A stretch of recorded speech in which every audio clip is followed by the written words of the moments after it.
Dice पर मौजूद मोअज़्ज़िज़ीन doctor Dilip साहब और सरवर साहब और हमारे चेयरमैन डॉक्टर ज़ियाउद्दीन साहब, सबसे पहले तो मैं माज़रत चाहूँगा कि मैं देर से आया। उसमें उसको आप मेरी तसाहिली कह लीजिए या और कोई वजह, बहरहाल मैं देर से आया। दूसरी बात ये कि मैं शुक्रिया अदा करूँगा डॉक्टर ज़ियाउद्दीन साहब का कि उन्होंने मुझे इस बड़े ओहदे के काबिल समझा।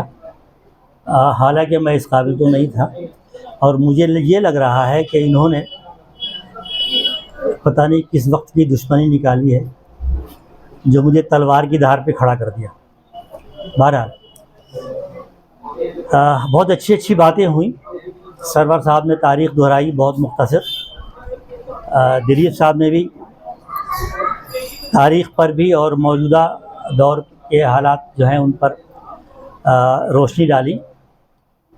तो उन सब को तो अब दोहराने से कोई फ़ायदा नहीं है, वक्त भी ज़्यादा हो चला है। मैं शुरू करता हूँ आपकी इस पहेली से।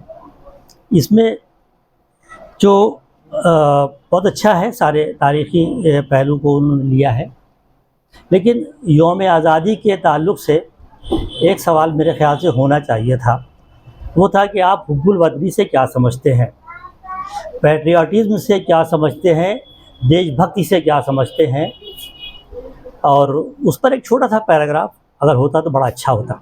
तो मैं समझता हूँ कि ये देखिए, कोई भी जो मुकाबला होता है, चाहे वो तकरीरी हो, चाहे पहेली वाला क्विज़ का हो या कोई सेमिनार हो, उसका मकसद यही होता है कि हम अपने नौजवानों में कोई एक नई बात पहुंचाएं, नई रूह फूंकें, उनके अंदर एक नया जज्बा पैदा करें। अच्छा, अब ये हुब्बुल वतनी क्या है, जज्बे हुब्बुल वतनी क्या है? मैं तो बहुत ज़्यादा पढ़ा लिखा नहीं हूँ जो इसकी तशरीह कर सकूँ। ये बहुत बड़ा वाइड टर्म है, बहुत वसी इस्तिलाह है ये। और हम खाली एक ज़मीन के टुकड़े से मुल्क नहीं बनता, मुल्क बनता है वहाँ के रहने वालों से भी। तो इसलिए जिन जिन लोगों ने हमारी जो कुर्बानियाँ दी हैं इस आज़ादी के लिए, उनके अंदर वो कौन सा जज्बा था जिन्होंने उनको अपना सर कटाने पर मजबूर कर दिया? वो जज्बा था बेगर्ज़ी। उन्होंने बेगरज होकर अपने हम वतनों के लिए और अपने वतन के लिए अपनी जानों का नजराना पेश किया। हम हर साल यौम आज़ादी मनाते हैं, ये हमारा 75वां यौम आज़ादी है। हम यहाँ से निकल के भूल जाएंगे कि हमारे जो बुज़ुर्ग थे उन्होंने हमारे लिए क्या क्या कुर्बानियाँ दी हैं। लेकिन ये मुल्क हमसे भी रोज़मर्रा में कुछ कुर्बानियाँ चाहता है।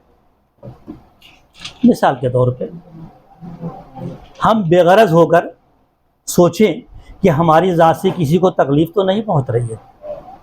एक आदमी आता है सड़क के किनारे, उसने स्कूटी खड़ी करी टेढ़ी मेढ़ी और दुकान में चला गया। उसकी वजह से पूरा ट्रैफिक रुक गया, लोगों को तकलीफ़ हुई, किसी को जल्दी जाना है वो फंस गया।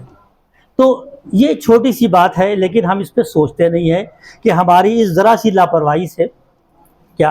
तो इस तरह से एक अगर हम इस तरह की बहुत सी बातें देखें, आप मेट्रो में जाते हैं, मेट्रो में जो हैं पहले बार बार ऐलान किया जाता है कि पहले उतरने वालों को उतरने दें, बाद में अंदर है, मगर लोग भेड़िया धसान जो हैं वो अंदर घुस जाते हैं। कभी कभी मैं गिर गया हूँ, मैं गिर जाता हूँ, धक्का दे के घुस जाते हैं। भाई इस मेट्रो में जगह नहीं मिलेगी तो आपको अगली मेट्रो में जगह मिल जाएगी। तो ये तकलीफ़ वाली बात है, जिससे कि मैं समझता हूँ कि हम एक अच्छी कौम बन सकते हैं इन रोज़मर्रा की छोटी छोटी बातों से। हम गाड़ियाँ ख़रीद लेते हैं, मगर गाड़ी खड़ी क्या करते हैं?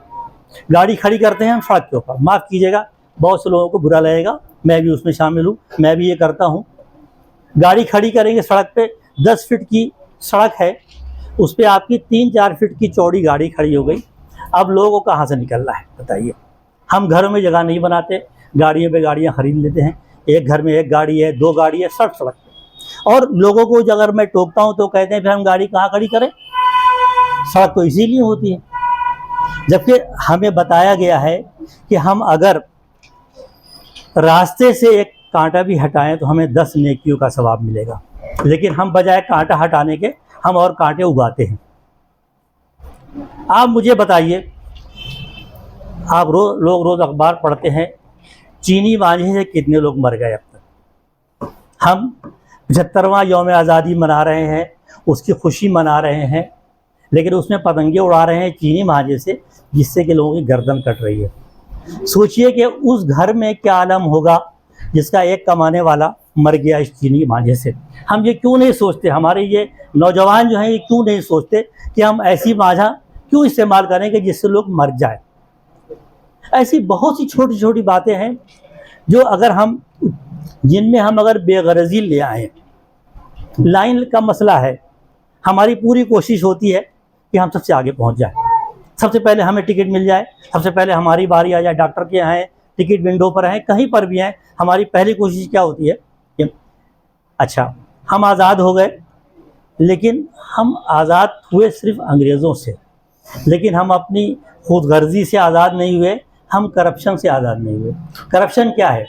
करप्शन चीज़ ये नहीं है कि रिश्वत देना, करप्शन ये भी है कि आज मैं लेट आया, ये भी करप्शन है। करप्शन ये भी है कि हम अपने ऑफिस जाते हैं, देर से जाते हैं, पहले भागाते हैं। हम जो 8-9 घंटे की तनख्वाह हमें मिल रही है उसको हम हलाल नहीं करते।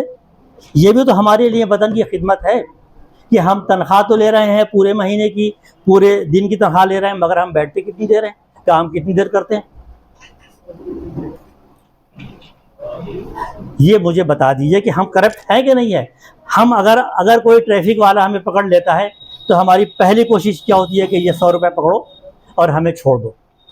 हम कोर्ट के चक्कर लगाना नहीं चाहते। तो उससे क्या हुआ, करप्शन और बढ़ेगा।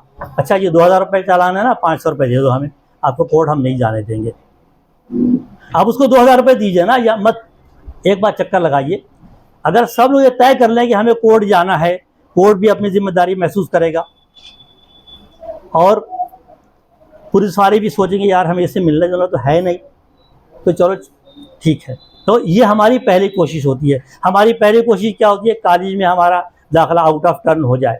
हमारे बच्चे चाहे उसके लिए काबिल हैं या नहीं है, जो एग्ज़ाम हुआ है कॉम्पिटिटिव एग्ज़ाम उस काबिल, उसमें वो नहीं मार्क्स ला पाया, कोशिश क्या होती है सोर्स लगा के भिड़ा दे अपने बच्चों को। ये भी करप्शन है। तो हम समझते हैं कि मिन हैसियतुल कौम हम सब करप्ट हैं, उसमें मैं भी शामिल है।